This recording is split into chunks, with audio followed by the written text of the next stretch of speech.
Dr. Olive all that long, just coming up on a couple of years since I've been here, but he has been one of those people that the kindness that he demonstrates with everybody around him is infectious. You can't help but walk into a room, even when I know he's frustrated by something, and he's caring for you, and he's asking how you're doing, and what's going on, and how this is going on. And I can see at times the frustration in his face, but it's never in a sense where he stops from that caring about the people in front of him. One of the things that I've seen in how he's cared about everything. I walk out of my office, heading to my car, and I see him walking across the grass out here, heading over towards the back of his car, but he's holding one of these chairs that are sitting over here on the side, or maybe possibly the one you're sitting on. He's holding it, and I'm like, what's going on? Oh, yeah, there's a couple of these that kind of have some legs that are wobbly, and so I'm going to take them home and I'm going to fix them. And I was like, okay, here's the president of the college, so caring about everything, that he's personally transporting the chairs from the chapel to his house to do this. And that's not the only thing.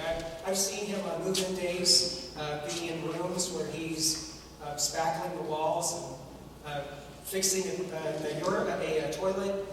That was just him. So it didn't matter whether it was care for the people who were working beside him, whether it was care for a student, whether it was care for the buildings or for the chairs. He's always served. And that has been the hallmark of everything I have known about David from the time that I met him, is he takes that servant leader model in the way that it should be. It starts with servant. So he's a servant who leads, rather than a leader who just chooses to serve from time to time. That's always been David, and I am so glad to have been able to work with you. You've been a great part of my life in these last 2 years, and I appreciate the support and the ongoing advice that I get from him each day. So thank you, David. I just want to give you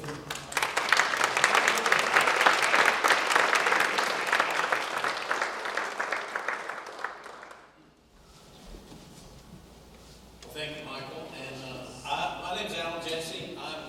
Have been the pastor for a number of years of Highlands Fellowship, which we have a campus that actually meets here on Bluefield University. And I just replaced myself.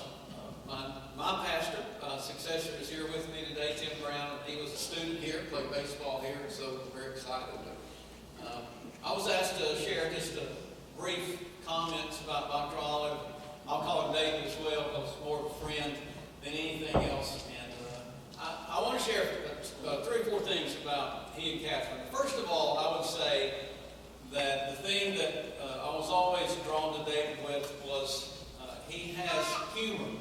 And although he's professional, and although he has all the academia behind his name to be a university president, we were in a lot of similar meetings. Maybe it was a trustee meeting, or maybe it was a BGAV meeting, or a budget meeting, and you've been in those meetings. You know, it's always we need more, and sometimes tension, and yet he could always find something for us to laugh about, or something for us to have some joy in.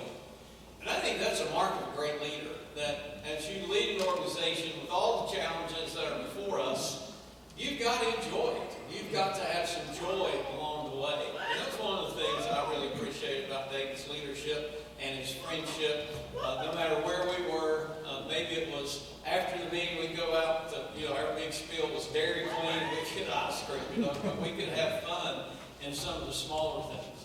And then as Michael said, I think he's one of the most caring individuals I've ever been around, which is really, I felt like, man, that's so nice to have a university president that honestly cares.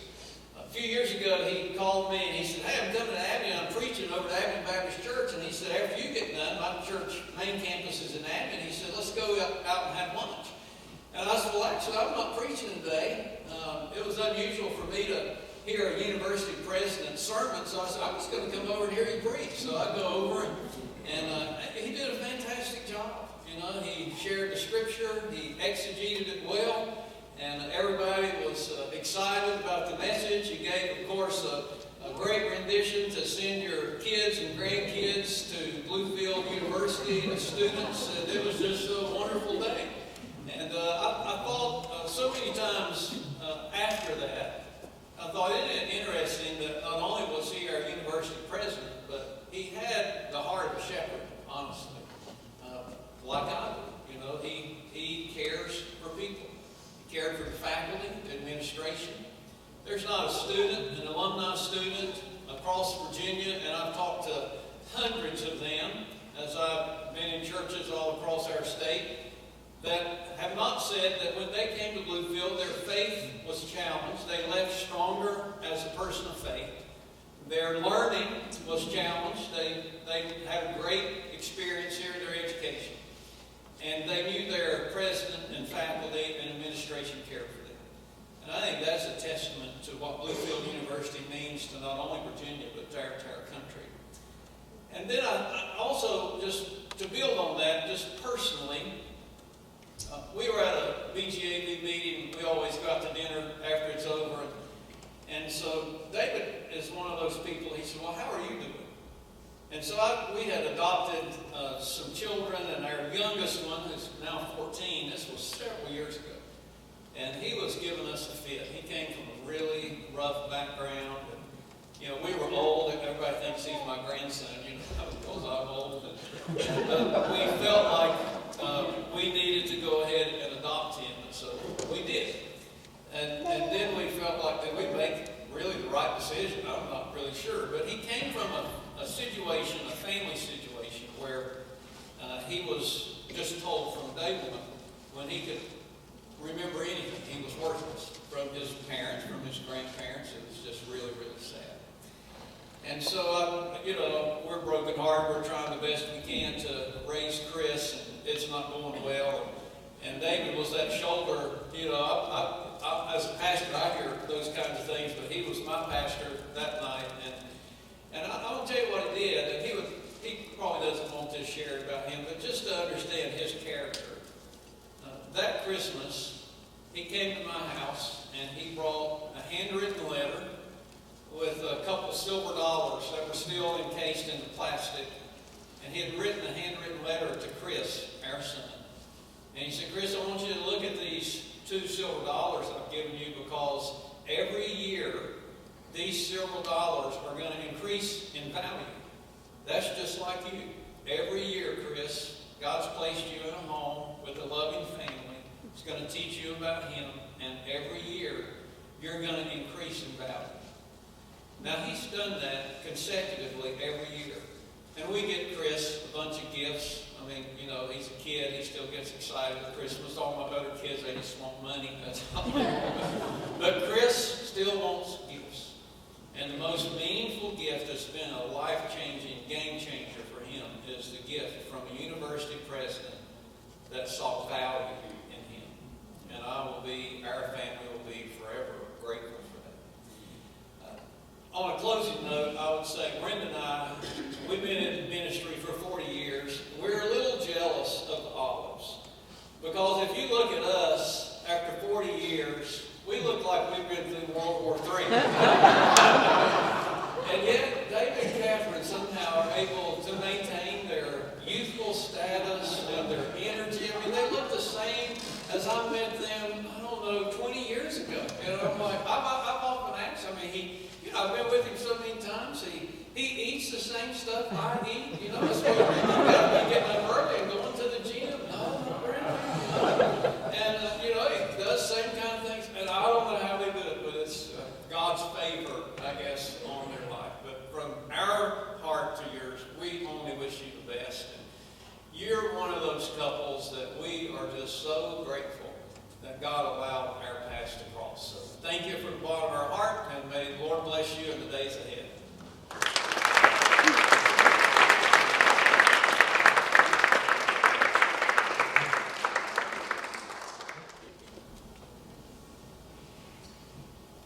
Well, Dr. Olive, David, I think I see a pattern forming here in these boys. I want to begin mine with comes to mind when I think about David Olive and Catherine, who I consider friends, our friends. From the book of Proverbs, chapter 17, verse 17, it says, "A friend loves at all times, and a brother is born for adversity." Now, I'm a classroom professor here at Bluefield University, and I have the joy and privilege of teaching a whole lot of classes. And that's a good thing. One of the classes I teach is on missions, and my wife Tasha and I are former Baptist missionaries in Latin America. And in the course material, just within the last week, we got to the last module of the semester that talks about being a sent one and a sender in God's mission. I believe that God has a missionary heart. And for me, one of the nuggets of this entire lesson has to do with the role of that's my granddaughter, with the role of friendship in ministry and missions. And so I think you can see where this is going. When I think about friendship, when I think about the relationships that people form together over the years, and you don't find that just around the corner. I think of David, I think of Catherine, and I think of the bond that we have together. And some more specific stuff from that lesson that I gave just this last week. We talked about the role of friendship and how for thousands of years philosophers, not just Christian philosophers, but going back to the ancient Greeks, they talk about different kinds or different levels of friendship. And the first level of friendship is based on utility or usefulness. So this would include relationships at work, say with your barber or your hairstylist, your dentist, your family physician. So useful relationships, not bad relationships, just utilitarian on a certain level. The second kind of friendship has to do with friendship that's based on mutual enjoyment, where folks do things together that are pleasing to them, that are fun.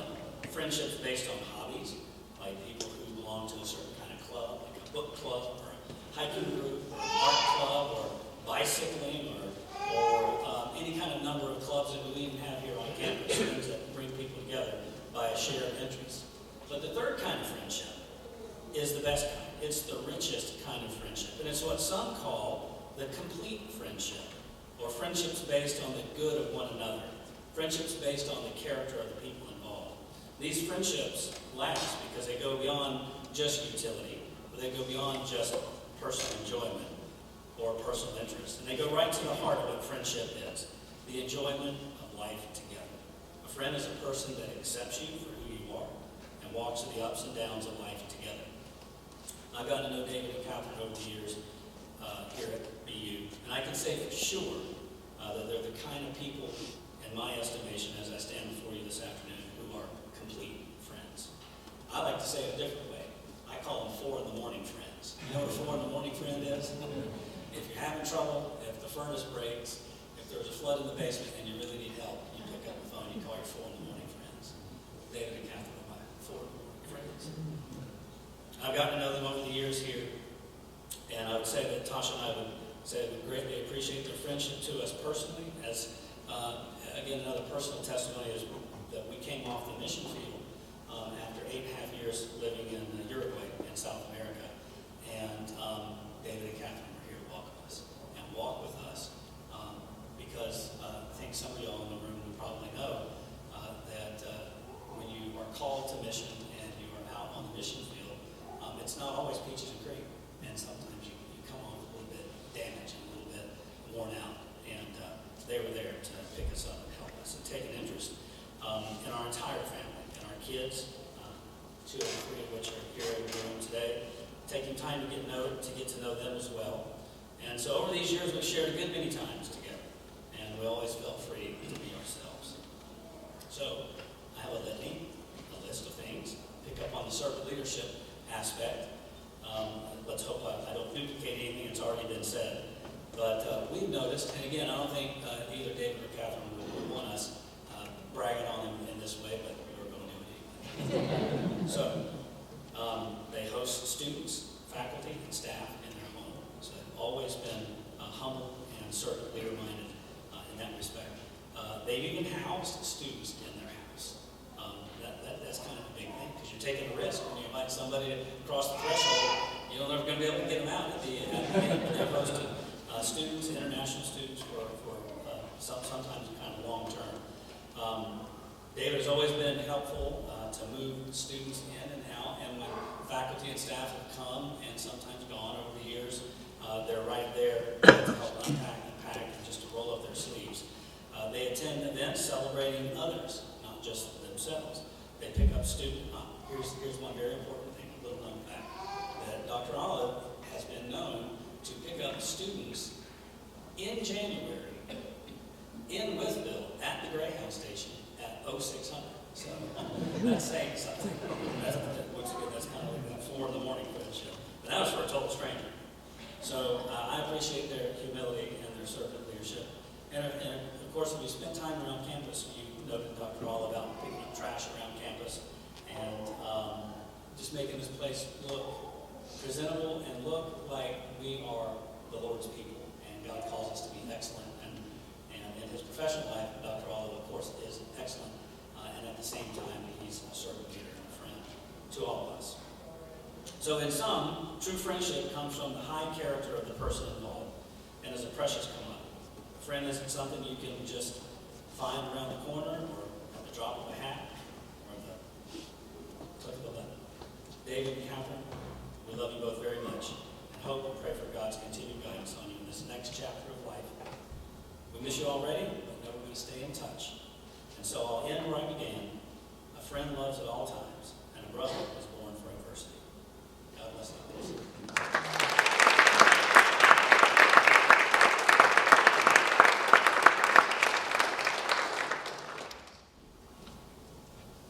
I know it's a little hard to speak after pastor and missionary, but I know it will be much shorter.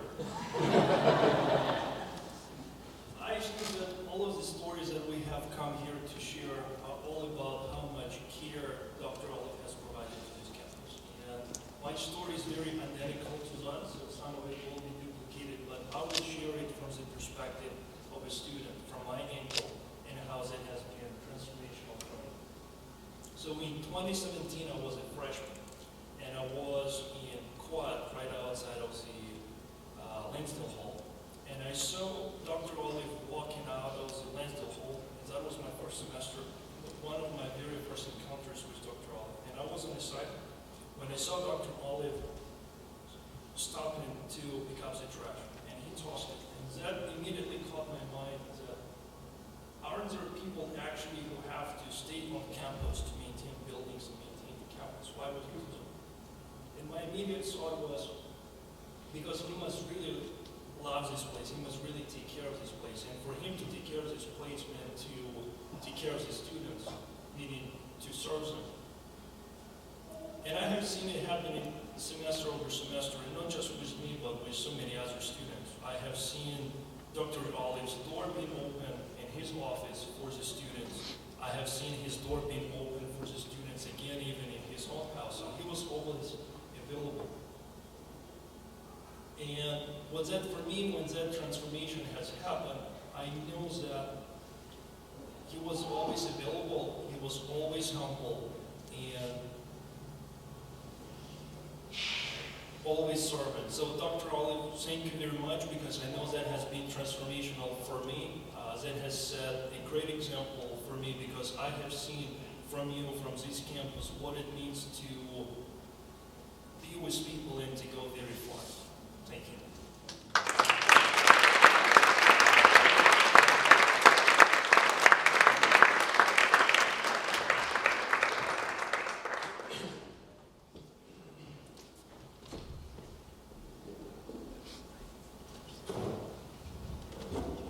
Good evening, everyone. Okay. I'm the voice on the other end of the phone now. I have had the privilege of being Dr. Olive's assistant for just about a year, and just thank you for taking a chance on me.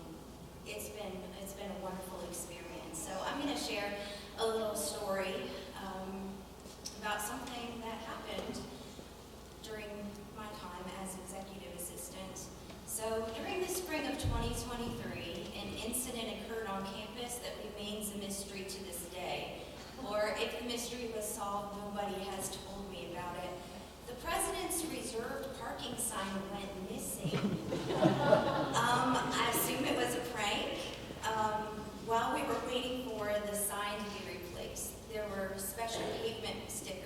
were applied to the space to designate the spot available for the president.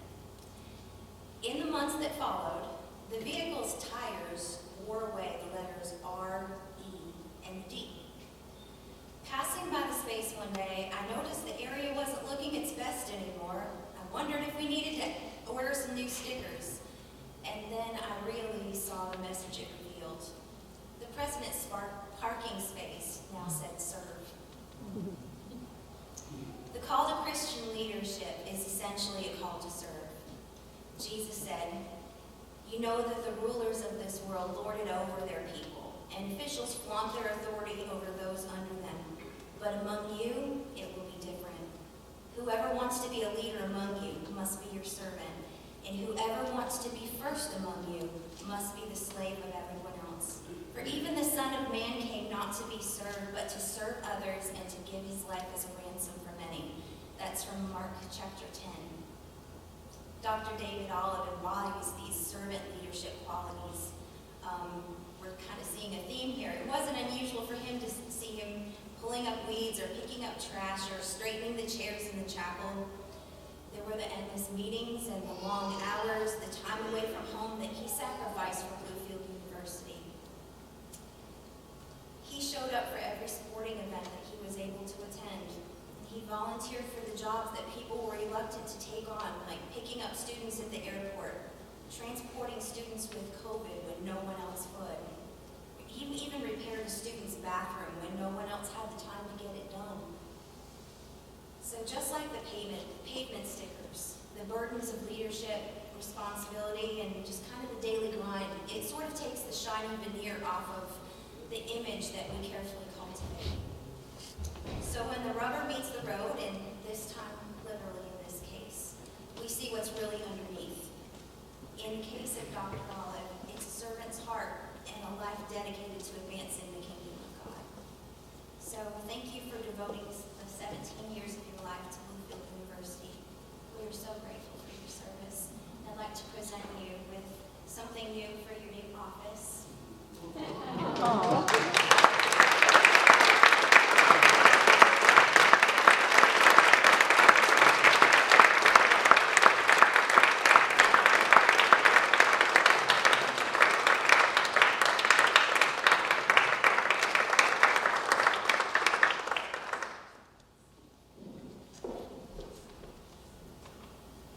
Bethany asked earlier if I wanted to say anything, and I said, well, yeah. Can't pass up this opportunity. Thank you, Michael, Alan, Henry, Bethany, for those, and Yara, for those kind words that you've shared. Touching, and I'll long cherish those thoughts and sentiments. There are a few folks that I need to express thanks for and share some memories. But first of all, I want to thank all of you for just your presence this evening. It means so much to Catherine and me and our family for you to be here and to just take part of this celebration of this time that we've had together and our work that we've been collaborating together with over these years. There are some special recognitions I would like to make. First, introducing Catherine's parents, Larry and Roberta Robinson.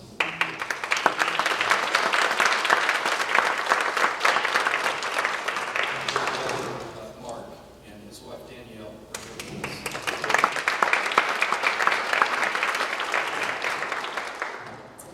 And I need to begin thanking all of those who have served on the Board of Trustees. I've lost some connectivity in that documents that once were easily at my fingertips are now somewhere buried in recesses of files that I've got stored somewhere that I can't find. But by estimate, I think approximately 75 trustees is whom I've had the opportunity to serve under. I'm also grateful for the leadership and guidance and friendship that I've had with 8 board chairs, First was Dr. Dan Reveal, followed by Dr. David Bailey, Julie Johnson, and you'll note as I'm going on through this list, she is the only woman who has served as chair of the Board of Trustees, and she's the first alumna to serve as chair of the Board of Trustees. Dr. Tom Rooster, Ken Russell, Gordon Grimes, Todd Asbury, and Jack Reeser. Now, Jack became chair right at the end of the fall board meeting in October. So we just had, while we had worked together under his leadership as chair, it was somewhat of a brief tenure for me. But thankful for all of these individuals and the ways that they had sacrificed in serving this institution and working with me to help me to be at my best. I can't say enough about 3 special individuals who were my right arm and helped me navigate my schedule and try to keep all the trains running on time. My gratitude for Diane Schott, Jordan Dillon, and Bethany Justice. And I'll have to say that all of these individuals had to put up with me in some form in my idiosyncrasies that normally Catherine would only have to deal with, that you got it at work. And Diane had the longest sentence of 3 assistants, and Bethany got off the easiest. But I appreciate those also who have served in senior leadership positions. The longest serving senior member on our leadership team is Ruth Blankenship. And I was hoping that I would see John and her here tonight. That would have been such a blessing.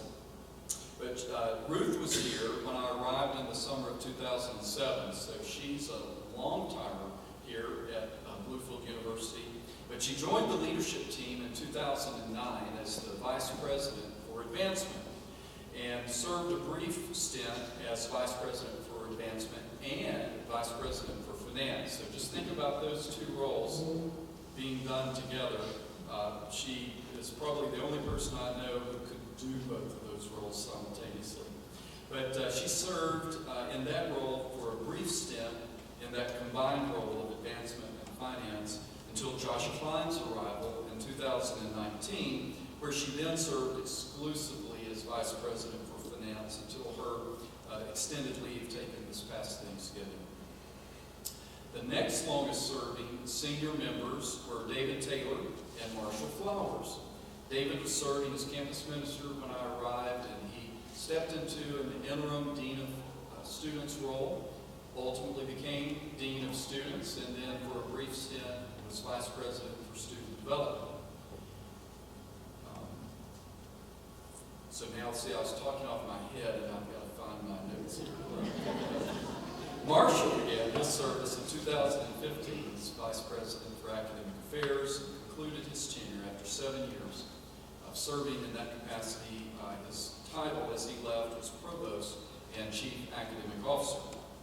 Tragically, our team, the institution, lost a senior member in Trent Argo, who was Vice President for Admissions and Student Development, and who was also a dear friend. Dear friend not only to me, but many others, and students included. As Sandra, his wife, is here with us tonight. By the way, he is the one who taught me how to do a shahaska. I can't say it. Shahaska. It's the Brazilian version of grilling. And I also want to thank our faculty for their diligent teaching and sacrificial service to our students and the institution. They are the ones who took the vision of starting online degree programs and then later graduate programs and made them to become reality, and programs of excellence. And I fondly remember our consultant, Peggy Opens, and our founding Dean of Nursing, Carolyn Lewis, who courageously launched this institution to the health sciences with our first nursing program, an RN to BSN program. And furthermore, I want to express my appreciation to Dr. Michael Solmeyer, and I think he's further back. Come on in. Dr. Solmeyer, while having been here just a brief 2 years, he has had a significant impact on the institution's academic program driver in mapping out our strategic plan, and in recent months, he's played an integral role with the trustee task force. And thank you, Michael, for your positive influences here. And how could I not mention our students? So Yarrow spoke as a former student, but we thankfully have a few students here in the room this evening. I'm grateful for our students who have found their way here to Bluefield, especially those who chose Bluefield over all other institutions. Our mission of being a Christ-centered learning community has remained at the heart of Bluefield College and now Bluefield University throughout its history. Lives have been impacted not only by knowledge and the growth of mind, but by the nurturing of the heart and the spirit of each student, all in the effort to know God in a personal relationship and to live a life of vocational calling that is honoring and glorifying to Him. I want to thank all of the others who are gathered here in this room this evening for your support of me and this institution. Many, if not all of you, are personal friends. Catherine and I are deeply grateful and appreciative of your kindness that you have extended to us over these years. You are key components of the greater Bluefields in this region, and Bluefield University is better. It's a better place because of all of you. And lastly, I must be thankful and express my thanksgiving for my family. Catherine, Kayla, who is unfortunately not able to be here with us tonight, and Will, who sacrificially shared me with the campus community and the broader Bluefield family. There were a number of occasions when I was not at the dinner table, at a dance recital, or a soccer game,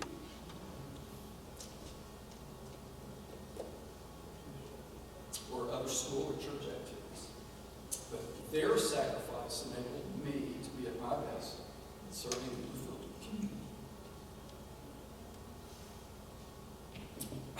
Touching on a little bit what Henry said, and Yarrow was one of these individuals. It was always a joy to have students in our home. There were occasions during breaks, especially the Thanksgiving and Christmas breaks, when we would have students in our home. Sometimes joining us for a meal, or other times staying in our guest bedroom, or even making the trip to East Tennessee. To just be part of our extended family. And some of our most favorite memories have been shaped by the experiences we've had with our students. So thank you, all of you. So to my family, thank you. That's where I began with this last comment. You've been my biggest cheerleaders and supporters, and I could not have served this campus community the way that I have without you. In closing, I have attempted these past 17 years to faithfully serve this institution and the members of this campus community. I have strived to keep God at the center of everything that we have endeavored to achieve. History will be the final author of this particular chapter in the life of Bluefield University. But in the coming months, you will have a new president lead this venerable institution into the future.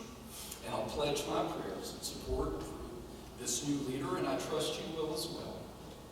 While challenging days lie ahead within the landscape of higher education, I believe there is much more to Bluefield University, to its story that is remaining to be written. As the late David Armbruster wrote in The Lighthouse on the Hill, which was the history written for the 85th anniversary of the institution. He closed the last chapter with these words, and I've paraphrased slightly with an adaptation to the institution's name and the years of service this institution has been here. But these are the words he wrote. The world has indeed felt the influence of Bluefield University over the years. It will continue to exert its influence in the years ahead, and serving both God and man, ever seeking to keep that balance between the acquisition of knowledge and awareness of God's call to service, no matter the career choice. The Lighthouse on the Hill has sent out its beam for 102 years, guiding the lives of those who have come to its doors and sought the knowledge, wisdom, and spiritual influence that it has offered. These benefits continue to be available to the students of today. They can help in keeping the light burning brightly and steadily. Bluefield University will be there for future generations of students. Its light will beckon them to share the blessings that thousands of women and men have received over these 102 years of service. Hopefully, they will respond in the affirmative to the invitation extended by the institution whose light shines from atop the hill in Bluefield, Virginia. And as I've strived to partner with you in faithful service these past 17 years, I love you. And may God bless the light that shines atop of the hill.